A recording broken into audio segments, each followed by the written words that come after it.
Hello, I'm Ramie. And I'm Beth. And this is Brother Knows Quest, the podcast where I, your host, introduce my sister to the wonderful world of tabletop role-playing games. Okay, I can imagine you know what we're talking about today, Beth. Tomb of Beasts. Tome.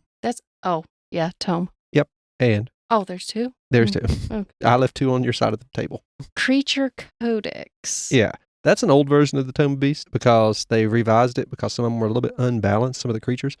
But if you use one of the affiliate links in the description for Drive Through RPG, it will take you to the new version. And there's only like a couple of dollars difference, so there's no reason not to get the new version.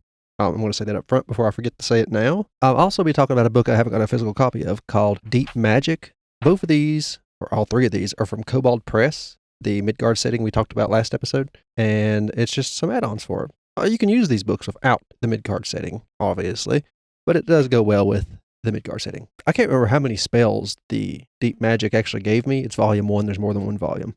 But I have volume 1 PDF. I know they have a ton of wacky spells too, like this Afflict Line. It's a 9th level necromancy spell. You invoke the darkest curse upon your victim and his or her blood descendants. It doesn't require you to have a clear path to your target, only that your target is within range, which is 1 mile. So as long as you're within a mile of someone, you just kind of curse their lineage. Yeah, it's nice. The firstborn, they get a saving throw when they're born, new lineage, new members of the family and all that. But if the firstborn is already dead, it passes to the next oldest offspring. What it does is give disadvantage on ability checks and saving throws made with the ability score of your choice.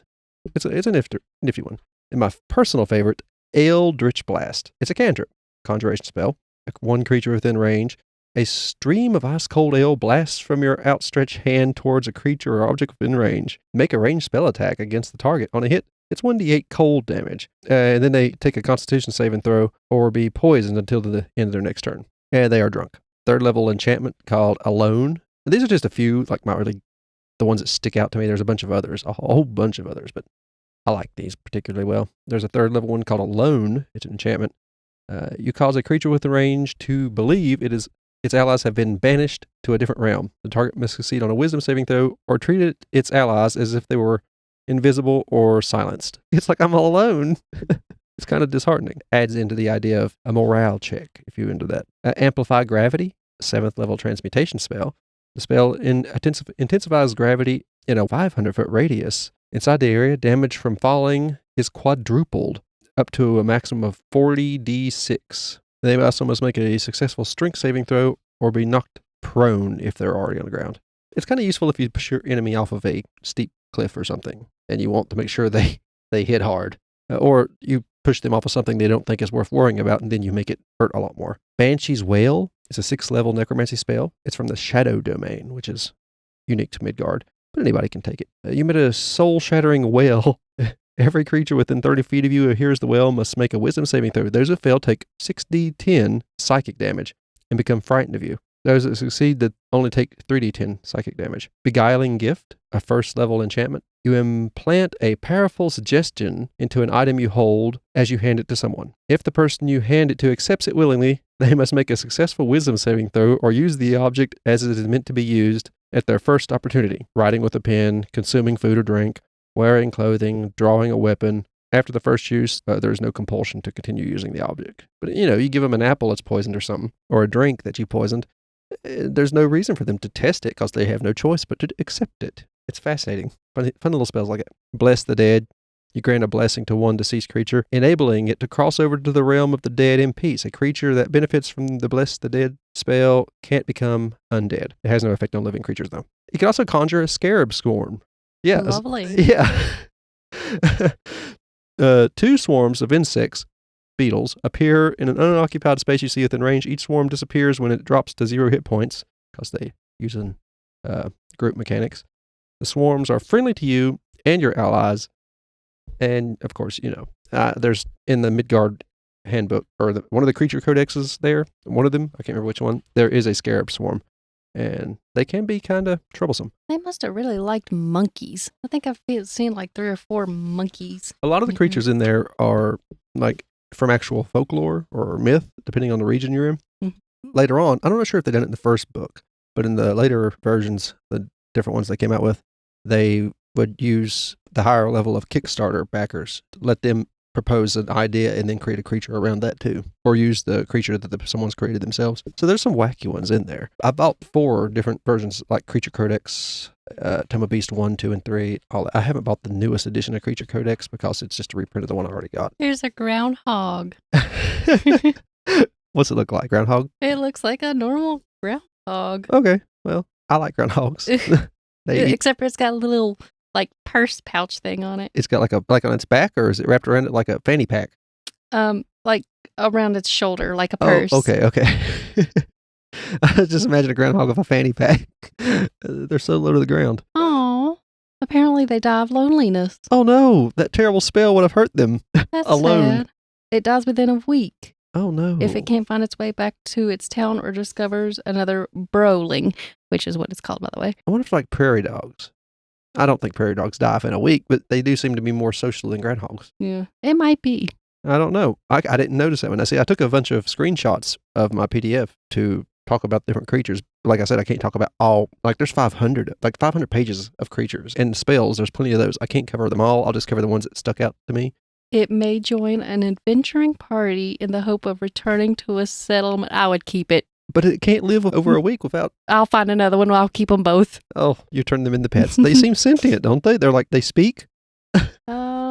They work together digging tunnels. They are omnivores, eating roots, berries, insects, and reptiles. And they consider snakes a particular delicacy. Are they badgers? I don't know. I've got a 8th level enchantment called Glimpse the Void. Remember those void subclasses I was talking about last time? Mm-hmm. Muttering in void speech, you force images of terror and non-existence upon your foes. Each creature within a 30-foot cube, centered on the point within range, must make an intelligence saving throw. On a failed save, the creature goes insane for the duration. While insane, the creature takes no actions other than shriek, wail, gibber, or babble. I glimpsed the void and now I am insane. Here's one called Raise Questing Dead. I love the fact there's so many good necromancy spells in here. Because if you ask me, standard D&D Wizards books didn't come with enough necromancies. And like the Raise the Questing Dead, 6th level necromancy, the spell is identical to Raise the Dead, except empowers you to impose a geas on a creature you raise. The target soul can opt to decline the geas, in which case it isn't restored to life. If the creature accepts your geas, it must complete the task within 30 days. If accepted, but fails to meet the conditions, it dies on the dawn of the 31st day. If it accepts the task you give it, it is free to live out the remainder of its restored life as it chooses. And you can do the same thing at higher levels, of course. So you can create a undead servant that, of course, will be compelled to do what you ask because it wants to live.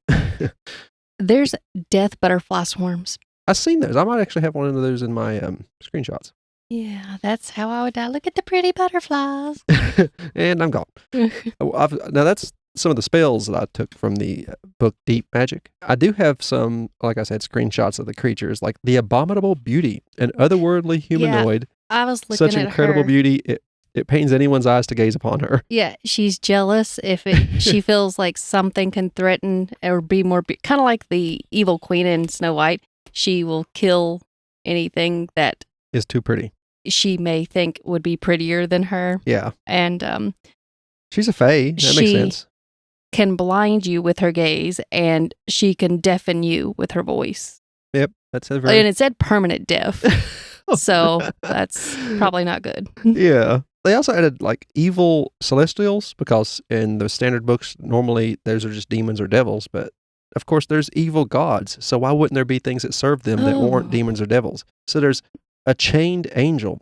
Its wings are still feathered, but their soulless eyes portray a great rage and thirst for blood. And this guy looks awesome. He has really heavily armored legs, claws as hands that turn to normal flesh as you move up the arm. They have a black halo, and there is a lot of chains dangling off them. So that makes sense. He's a challenge level 8, which this might be from Tome of Beasts. So that challenge rating might be changed in the newer edition. A demon lord of cockroaches. Yeah, he's wonderful. What does it say? Which also has a spawn. He has children. Of course he does. What does he look like? A big-ass cockroach with a cloak. Well, what does it say about his little blurb there? Like, what's his challenge rating? And above him, right below his name, it tells you something interesting about him. What do you mean his challenge rating? See, it tells you all his character information, all of his stat block down there. Challenge rating would be one of the... He's resistant to acid, fire, bludgeoning, piercing, and slashing from non-magical weapons. That makes sense. What is his challenge rating, though? Would it be below that? 12. 12. Okay, that makes sense for a demon lord. What is he, a devil or a demon? Demon. Demon. Demon lord. So he's more chaotic. He doesn't follow any law. Devils follow law. That's the difference in D&D. Demons are chaotic and devils are lawful. Did you see the arboreal grappler? No. Large simian arms, snake through the trees like furred serpents, dangling from a striped ape Now, hold and on. the leafy canopy above. Hold on. He's huge. And all of his limbs are gooey and like 12 feet long. We're going back to the demon lord of cockroaches. Okay. I don't know how to say it. Akashigel can emit a cloud of flying, stinging insects from his mouth, his eyes, and the tears of his skin. Tears, not tears. I was going to say, I didn't know how cockroaches cry, but it might make sense. I don't know. The cloud surrounds him to a depth of 5 feet when the cloak is active. Ah. All attacks against him are made with a disadvantage, and he can see in all directions through the insect's eyes. See, some of these creatures were under challenge, so they were people found that they were harder to beat than they should have been. So he might be higher than a 12 now in the newer book. Any living creature that starts its turn within 5 feet of it takes 11 2d10 piercing damage plus 10 3d6 poison damage, or half as much poison damage with a successful DC 17 Constitution saving throw.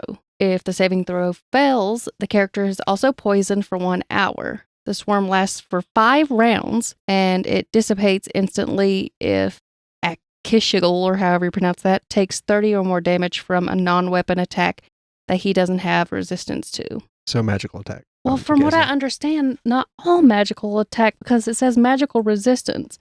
He has an advantage on saving throws against spells and other magical effects. Okay. So you see why people would find Don't mess with the roaches. Don't mess with the roaches. You see why people would go, when the D&D first came out, would find the monster manual, grab this, get so interested in things like this. This ain't the D&D. I mean, this is for D&D, but it ain't made by Wizards of the Coast. You'd see why they grab stuff like this and then learn the game afterwards, after they realized that this is a book that went along with something else. Oh, there's bats. Yeah, there's all kinds of... I found that a Nubian is a swirling sand, comes together to form a snarling, canine-faced humanoid whose eyes shine with an eerie blue glow. Nubians are elementals summoned to guard tombs to protect treasures. And it does look like Anubis, the Egyptian god. It's only a challenge rating 2, but it would be alarming to see a sand-made dog show up to attack you. A humanoid dog. Also, again, I say that word a lot, Baba Yaga's horseman. I was talking about last time we had done this, how much I liked Baba Yaga. And they have a banner. It's got 4 horsemen. One's red with a flaming sword. One is in a bluer armored set with a bow, and one has like a halberd and is in a gray sort of outfit. But their banner has Baba Yaga's hut on it with its chicken legs. They are the mountain knights that wield great weapons and swift as dawn, as bright as the blazing sun and as cold as the grave. The white horseman is the young rider full of promise. The red rider is a man in his prime, and the black rider is a scarred and bearded fellow, his eyes dark and his mouth set with a grim frown. They ride with purpose on powerful steeds. They have like varied origins, and they are feared mostly by gnomes, because they do write about killing gnomes for her. Hmm? There's also a Bestet temple cat. Oh, I seen that. Yeah. That was adorable. I'm pretty sure that's what bubonic is, because he's just trying to protect the kitchen table, which he thinks is a temple, when I walk around it and he decides to claw and bite me. His brother Chops also attacks my mother. Yeah. His is monstrosity. It's chaotic neutral, so it's just kind of like a cat. It's chaotic and neutral. A slim feline, far larger than any house cat, slips from the shadows. Its coat glistens like ink as it chirps, and its tail flickers teasingly as its golden eyes observe the doings in its temple. It's only a level 1 challenge rating, but it is adorable. It's like it's a cat with a nice little golden necklace. Oh, burrowing. I had a screenshot of the burrowing. I did not realize that. Yeah, that's a prairie dog, Beth. Oh. It's only a challenge rating half. I don't think it would be too much of a challenge anyway. I would just take it. It speaks common. It's right above the challenge rating if you're wondering what languages the thing speaks. Oh, okay. So it can talk. It makes sense if they were somewhat social. I found A clockwork beetle, which is exactly what it says. Gleaming metal and whirling gears make up the form of this elaborate mechanical insect the size of a house cat. Okay. That is dangerous. Oh, you could have swarms of them, which in itself is a challenge rating 3. I could see that. A single one is a half challenge rating. They have magic resistance, and they are resistant to bludgeoning, piercing, and slashing, of course, as a swarm. Creepy looking things. There's clockwork Meridion. I can't pronounce that exactly. They're hulking clockwork creatures, brass and iron, resembling a giant suit of plate armor. There's also a cool one called a clockwork watchman. It looks like an old British soldier, I guess the Queen's Guard. The mechanical being's body is composed of brass and iron and bedecked in a loose uniform of the City Watch. Its movements are slow but steady. It's only a challenge rating 1/2. It's just like a standard guard, but the challenge rating of the big guy is a 6. And like I said, a lot of these could be higher than what the actual print in my book says. The Void Dragon is beautiful. I agree. Every time I'm starting very interesting. That is an interesting dragon. Okay. There are huge creatures when you get an ancient dragon, like really big. They could pretty much crush a town, some of them. Every time I start a new game, we end on a cliffhanger or something, and I go to play again. I'm on Roll20, and all my players are around town waiting to see what we're going to do next. I tend to just like, okay, and guess what happens? And I just drop a void dragon on top of the town. Oh. It says in the regional effects, secrets have a way of coming to light within 6 miles of the lair. Clues are inadvertently discovered. Slips of the tongue hint at hidden truths, and the creatures become morbidly curious for forbidden knowledge. It is. So what, you're just that close within 6 miles, and all of a sudden you just start blurting out all of your secrets? Did you see the regional effects for the demon lords? Demon lords and devils and all of these great creatures like this, strong ones, they have regional effects when things are within a range of them. Like most dragons have a fear, and so does demons. They're like, people get close, they start getting scared and try to flee. That's the void dragons is an interesting one. A lot of the chromatic dragons, the dragons in general, they will change things to match their nature. Like a black dragon's swamp will kind of form around it no matter where it's at, or a fire dragon, more arid, kind of mountainous land. Cluricon, it looks like a leprechaun. Look at page 67 in the Tome of Beast and tell me how to pronounce that. There's also, I think, a celestial dragon in there. It is, or emperor dragon. It looks very Asian in nature. Oh, the leprechaun. What do you pronounce that, though? That ain't what they call it. Cluricon. I had it right. It's pretty much a leprechaun. They're drunks of the cellar. They start bar fights. Yes, they do. They're small brawlers. They have that. What is their challenge rating? Only 1/4. But they're adorable. Why would you ever want to hurt them? They are chaotic. I suppose that would help. They're mean-spirited, alcohol-loving fae that plague butteries and wine cellars. I thought it said plague butterflies. I'm like, why does it hurt the butterflies?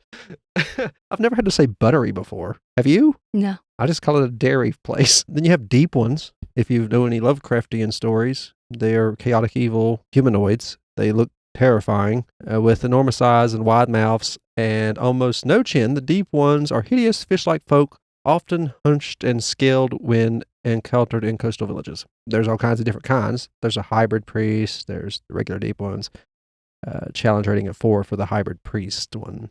The normal one's got a challenge rating of 2. They're amphibious, obviously, and they can go into rages. They can see in lightless depths. They're fascinating. Oh, Beth, I have the cockroach guy in here too. I took a screenshot of. You found him before I did. I really like the creatures in this. Yeah. Far. And does he have regional effects? I didn't see any either, so they didn't add regional effects for him. Unless he had 2 pages worth of information, yeah. He's a large fiend demon, chaotic evil, of course. No, I don't see no regional effects for him. That's kind of sad. Did you find Orgeth, the demon lord of the devouring worm? Yeah, I thought that was it. There's heads on it. Why is there always multiple heads on things like this? He is devourer. His legendary action is a shriek, which 60-foot cone, succeed on a 16 or a 19 wisdom saving throw, or be frightened for 1 minute, and death roll. Moves at half speed and makes a crushing attack in the space that it's in, and it can devour. It makes 1 bite attack. A swallowed creature is blinded and restrained and takes 16 or 3d10 necrotic damage. Orgeth can have any number of creatures swallowed at one time. It doesn't matter because it is the devourer. In its lair, which is lair actions, it can go through its tunnels quickly. It can make a section collapse. It is just a worm that devours. It is an evil demon. with a challenge rating, what did I say it was? Of 23. Whoa.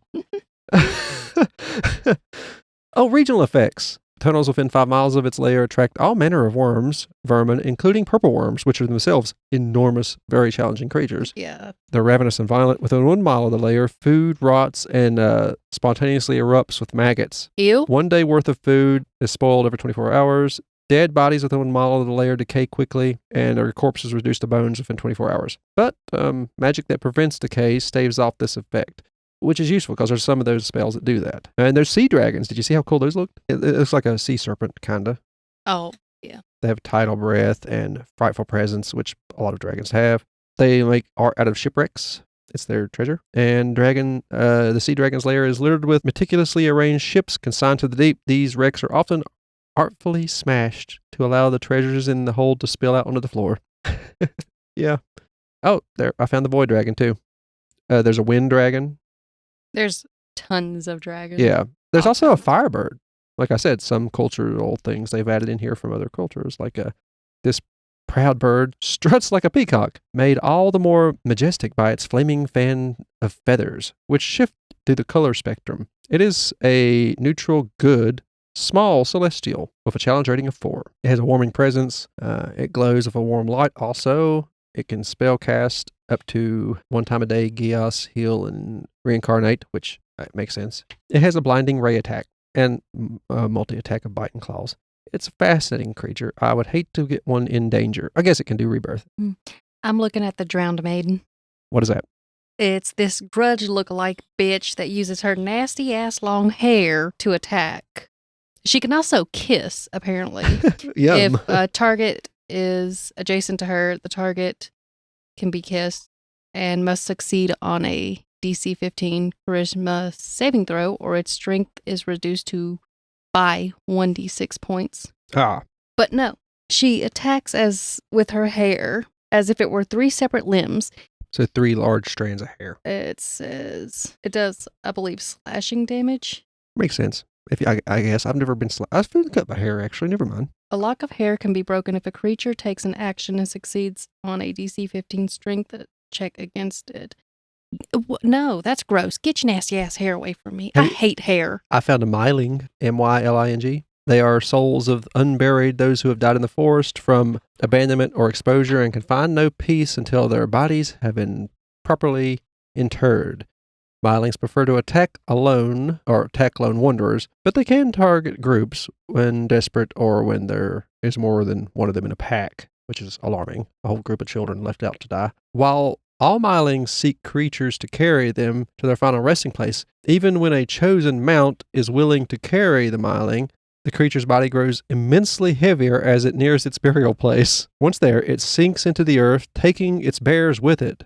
Being buried alive is the reward for helping the Myling. They have a challenge rating of 2. And then it has that special action, buried alive, where it drags you down after you get it to its grave. It looks like a little ghost child. Terrifying. Black eyes, black hair. Baby grudge. There's a humanoid hedgehog named Arena. What is it? A demon god? What is it? There's a lot of high-level creatures in here, which burrowed is good. Villagers. Just a small communal race. That's what it says. Oh, it's just a person? Rounders and it's humanoid. Oh, okay. It's a hedgehog human. That's adorable. Well, yours is cute. Here I found looks like a insect made of crocodile scales with 2 limbs that end in claws and hooks, kind of like a crustacean would have. Then there is a lot of tentacles coming out of the lower half, and it's called a star spawn of Cthulhu. It's chaotic evil. It's a fiend. The star-dwelling octopoid servants and children of Cthulhu are enormous and strange, with clawed hands, powerful but distanted brains, wing-like spines on their backs, with which they propel themselves through the frozen emptiness between stars. It is 15 challenge rating. It's terrifying. They have temple dogs. If you ever watched or read the Dresden Files, he has a temple dog named Mouse. Yeah. It's a medium celestial good aligned creature. It's a challenge rating of 5. It can bite, rushing slam. It can, if it can initiate combat against a clear threat to its temple, it has advantage on its initiative roll. Magic resistance. I found the evil version of Elsa. And that would be The Oh, Snow Queen. The Snow Queen. I love her. I was going to turn her She's into... even got the big long braid and the pretty blue dress. I was making her into Queen Mab from the Dresden Files. Fey Queen. Mm-hmm. Because Queen Mab is the queen of air and darkness and very, very cold winter queen. I used her in a campaign once, that character you got there. Did you find Zartan? I don't know. It is a gargantuan monstrosity titan. It's unaligned to anything. Imagine an island that you're on, a tiny island. One of the rocks suddenly lurches and rises out of the water. A great eye glides open in the side of what seemed to be a boulder, and a massive beak-like mouth gapes in the surf. It's an island-sized, impossibly huge sea turtle. An entire ecosystem lives on its back, and it will occasionally dive. They sleep for a very long time, but then all of a sudden, the island just sinks when it wakes up, and there you are.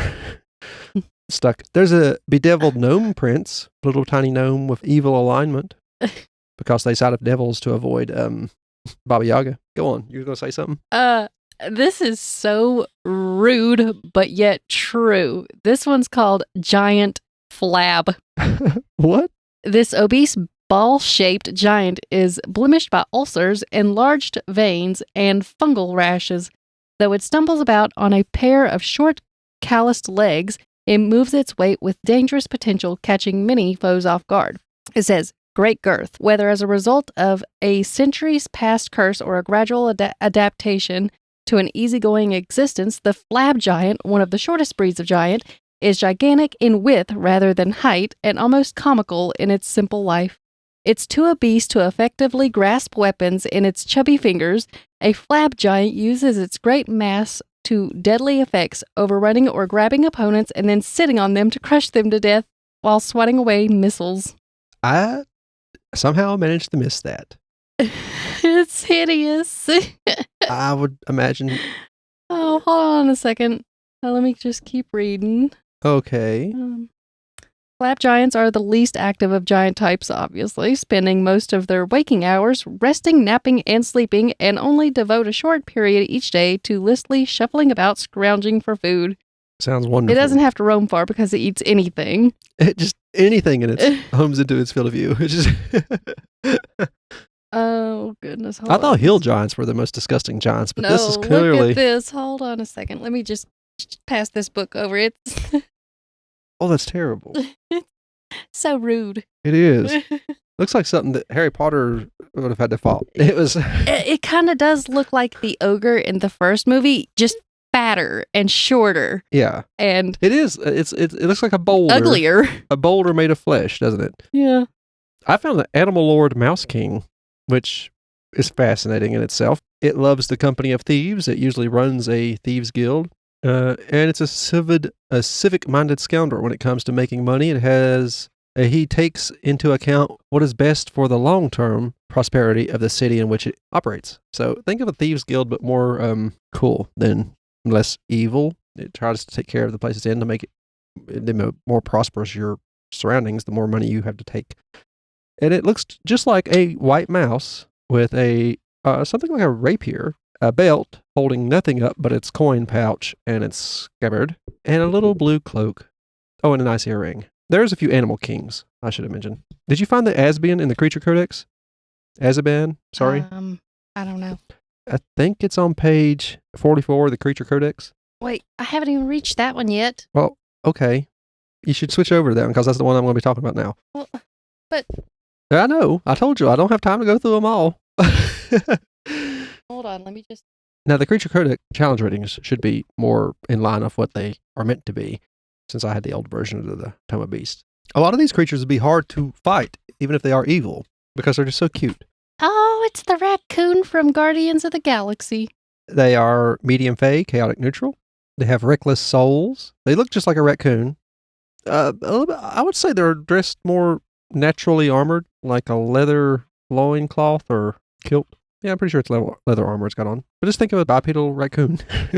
They're trickster spirits. That's nice to know. They have a little bit of spell casting. Only a challenge rating 4. Claws bite. They have an ear-splitting yelp. They're adorable. And then they actually have Baba Yaga. She's a collector of secrets. Few planes or places are free from Baba Yaga's madness and meddling. She desires knowledge above all things and greatly enjoys knowing the secrets of others. She is a terrible-looking witch. In here, she's a medium fae, chaotic neutral, which means she can be kind of nice to you if she wants to be. She's like that sometimes. It's either a curse or a boon when you come across her. Those who have bargained with Baba Yaga successfully claim she is a fair and honest person with a fondness for animals and wild things, which explains why her hut is a chicken. You know, a mortar and pestle, like the things you would mix herbs up with. She basically flies around in one of those using its other half to navigate like a oar. Kind of wild. Master of many, she collects servants as she does trinkets and takes great pleasure in adding to her soul hoard. The old witch is known to appear in several places at once. Some scholars believe Baba Yaga is actually 3 identical sisters, each with their own personality. Now, that's an interesting take. Her challenge rating is 20 in this. She has crone sight, crone speech, and her teeth, which are kind of like their own thing. There's iron teeth, and in the lore, a set of iron dentures flaps through the air, screeching in a voice like metal scraping metal. The dentures are scholars of the arcane and are often found exploring ruins, especially in ancient sites of magic. They see themselves as intellectually superior to their owner, Baba Yaga, and chastise her for her use of baser forms of magic. The iron teeth are usually content sitting firmly in Baba Yaga's mouth, assisting the witch. However, she has been known to anger them, either by ignoring their request to visit some forgotten town or scolding them too much for insolence. The dentures may abandon her for a while. They may work against her if the two are particularly at odds at the moment. Her teeth alone have a challenge rating of 2, but they can cast spells like heat metal, which I'd imagine be unpleasant for her, being as they are made of metal and in her mouth. And acid arrow, magic missile. Can you imagine some dentures just running across some dentures in an old ruin that are talking to you about the discoveries they've made and occasionally attacking you with spells? God help you if she shows up and finds you working with them, though. There's a bookkeeper. It's like an unaligned tiny construct made of ink that lives in books. They guard spell books and stuff for wizards and the like. Do you remember that Inuyasha episode with the demon tree? It would eat people for nutrition, and the fruit would have faces. The Jinaminju? Well, that's what this one's called. I don't remember if it was called that in the Inuyasha episode. Yeah, read about this. This thing's actually kind of nice. Yeah, it just wants happiness, but it's creepy. Got facey fruit stuff. The tree with human-faced fruit. Yeah. Mm-hmm. That's exactly what it looks like.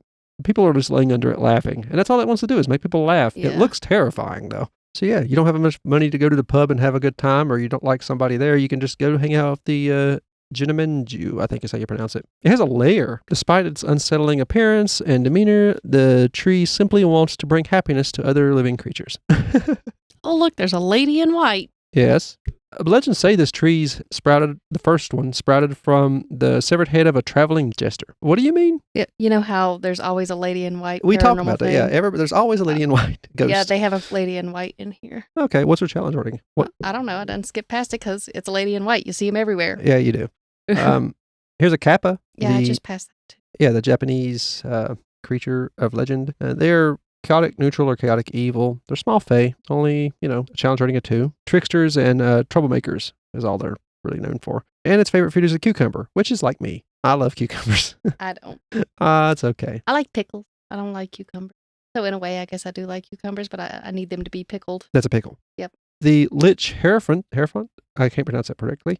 It's always a devoted follower of a dark god, demon lord, or archdevil, or some other outer darkness. So basically, they're the clerical version of a lich, which is fascinating. Nice to have one of those. Here's a pact lich. It's a lich that is, a warlock instead of a wizard. It has solid dark, kind of medium armor, I would say.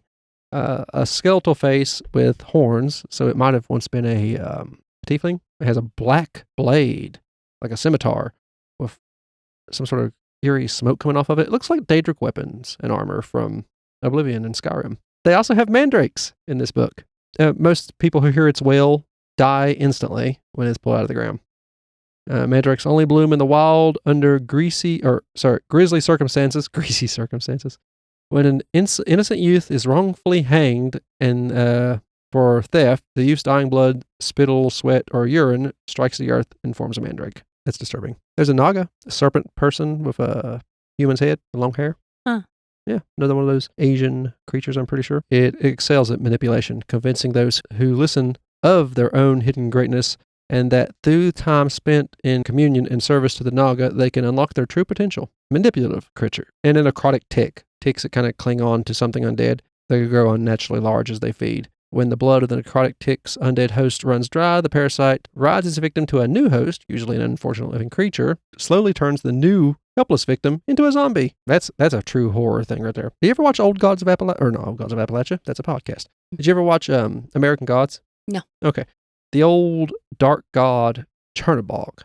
They have a spawn of Chernobog in here. It's a bear with horns, a big black grizzly bear. I guess it makes it a black bear, but it's also large, fiend, evil, as Chernobog was. As Chernobog was a dark god, known for literally darkness. Darkness begots darkness. Vampire priestesses, and go to page 375. A little blue weasel that looks like it's about to bite the shit out of you. Yeah, there's albino with some death creepy weasel. Little claws. I know, right? It's the wind weasel you're looking at. I'm looking at the albino death weasel. Albino death weasels are ravenous hunters that spend every waking hour in search of food. If Clarice would have been a bad ferret, it looks like her, minus the blood on the mouth. They are large creatures, though. Oh. That would be terrifying. Clarice would be scary if she was a large creature. Little ferret like her. But the wind one is a medium fey shape changer. It's a neutral creature, but it looks like it's got bird legs. And you can tell it's flying because they put wind-like leaves floating around it, matching its fur. They ride the winds. They also rip flesh with their claws, but the fact it's chaotic neutral just means you could make friends with it. They have a gnomish night cultist. It literally shows a little gnome here. Looks kind of like Lord Farquaad in green. Gnomish knife cultists are the demon wranglers of their cult, summoning and managing whatever demons the cult needs to further its goals. They often can't resist the call of the demons they have been known to summon. They have been known to summon rampaging demons, leading to many interrupted harvests or market days. They just summon demons nilly-willy. Did you find anything in that book you particularly like to see? Nah, I like the other one better. Okay, well, I'm done talking about these books for now because we went on for quite a while now, and I don't want to talk about everything in the book. We've done an okay job of explaining some of the wilder, I guess the gnomish cultist is an interesting one, not necessarily wild, oddities, and some of the cool spells from the deep magic books. I believe you enjoyed this a little more than the last, just talking about classes, didn't you? Yeah. I figured you would. There's 2 more books like this, by the way. Mm-hmm. I couldn't fit them all in one episode, but I will cover the other 2 in the next one. So, yeah, we'll have affiliate links for Drive Through RPG if you want the PDF of these. I really like the Tome of Beasts one. Yeah. That one. Which is odd because I like the cover of the Creature Codex better than I do the Tome of Beasts one. Which one has a lich on it? The Creature Codex. Okay. It makes sense with the green spine. Yeah. There'll be interesting, like hundreds of creatures in each of them, all unique. And like I said, the affiliate link for the Tome of Beasts will be the newer version of the book with the more accurate challenge ratings. It's full of all kinds of creatures, but I'm in it for the undead and the fae because there's so many more, and new demon lords and animal lords and all that stuff's nice. Dragons galore. So if you're interested in stuff like that or some of the spells, look at the books. You don't have to get them to the affiliate links. Look them up wherever you want the physical versions. All from Kobold Press, who have now got their new Tales of the Valiant. It's basically an adaptation of 5th edition, their version of it. So you can use all this stuff with them, I'm pretty sure. I'm trying to get a copy of that to go through myself. We'll see how that goes. I guess that's it. So you would play a game. You have played a game with this in there. I don't know if you knew it was from these books, but I have ran games for you with these creatures. Mm-hmm. So I can't ask you if you would play it. I know you would. Yeah. Well, like I said, I definitely like the different creatures in the Tome of Beasts one. And the newer the different versions of the book I got, the sequels, I guess you could say, they have even weirder creatures in them. Because there's been some weird ones in this. The Roach Demon Lord is a particularly nasty fellow. Yeah. I guess that's it. If you like what you heard here, we are part of the Grissom Gaming Group podcast network. We have other podcasts like Horrific History and Hauntings. Bethy here tells me about what's in the title, Horrific History Hauntings, some true crime. We try to make it obvious when one is going to be talking about ghosts and one is going to be talking about a true event. Also, you could use common sense. I hope. I'm not saying I don't believe in ghosts, but, you have to be cautious. We also have Leveling Duo, which is a podcast we do ever so often. Me and Beth, or me and my friend Dakota, talk about video games we like. It's only when a new game we really like comes out, we'll talk we'll do an episode of that. So if you want to subscribe and just wait for an episode to drop. If you want to find all of these, there'll be a link in the description. It'll take you to our Linktree site. It'll have all of our socials and other places you can follow us. I tend to update the X or Twitter account whenever something's going on. Leave a review, reach out to us, tell us something. There's emails also in the description. You could reach out to us, give us an idea of what to cover. And for the people who use the affiliate links, no matter what you buy, it helps us out after you click on them. So thank you. It's no extra charge to you. And it does help us. It helps me get PDFs. I want to try and get Tales of Valiant. Any other link down there you find, you'll be able to reach out to us. And again, thank you for listening. I have been Ramie. And I'm Beth. This has been Brother Knows Quest. Bye-bye.